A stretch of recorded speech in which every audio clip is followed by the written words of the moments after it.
We are joined now by Eli Beer, the president and founder of United Hatzalah. I'm sorry to have to see you under these circumstances. What can you tell us about the latest medical efforts, at least for the other people who were hit, not including the young boy who was killed and murdered? What is the status of the others? Well, it's a terrible scene of an entire family who were hurt from this terrible terrorist attack who just ran into them. Many of the family members are injured, and they're all now in different hospitals in Jerusalem. The little boy, unfortunately, we were trying to save his life on the spot. This actually happened in Jerusalem, in the heart of Jerusalem, in the neighborhood of Ramot, right next to my house. And this is not the first terrorist attack that we have in this neighborhood, which we're right on the borders of the outskirts of Jerusalem.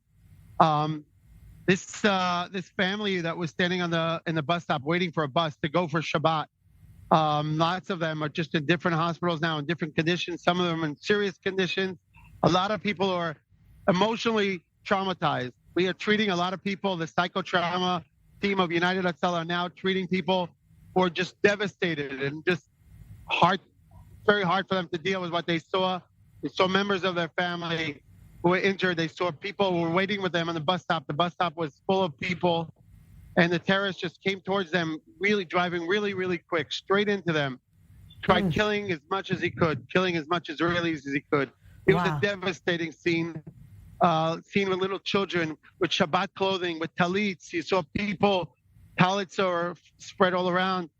It was a very sad scene. They had people with their Shabbat shtreimels who were laying on the sides of the road. Most of these people who take buses are people who cannot afford cars, so they have the whole family with them waiting for a bus to go for Shabbat.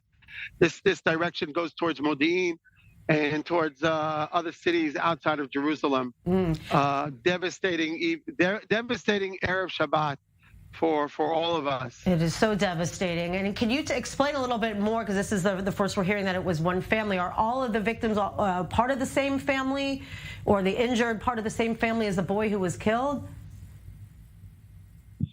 It looks like that. I can't say exact details because a lot of the family members, I'm getting phone calls every minute from different family members, but it seems like a lot of them are from the same family that were waiting on the bus together. They were literally one next to each other when the terrorists ran into the bus stop. They had other people there as well, not from the same family, but before Shabbat, you could see bus stops full of people waiting for the buses with their children, little babies. Had a pregnant woman there. She's in the hospital now in a trauma room in Hadassah. We transferred a young man to the hospital in really serious conditions. We were really shocked from the scene that we saw, seeing one terrorist able to hurt so many people. And this terrorist knew that Erev Shabbat, that's the time that he could catch everyone on the bus stop. It's like Sunday morning when the soldiers are going to the army. Same thing, Erev Shabbat. The families are going for Shabbat. And this is, unfortunately, a terrible beginning of a Friday afternoon where it's usually so happy. Everyone's so happy to go for Shabbat.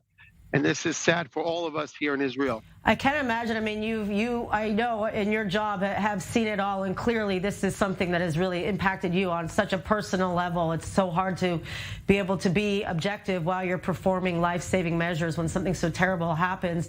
What are your concerns as a resident of this neighborhood? This is a serious concern.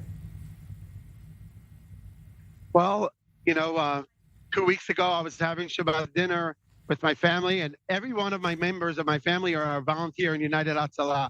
We're sitting in Shabbat dinner, having dinner, and all of a sudden we get a Hatzalah emergency call of a shooting in a synagogue right next door. We're in Ramot. Neve Yaakov is very close to here. Eli Beer, thank you so much. I'm sorry to cut you off. We have to take a break.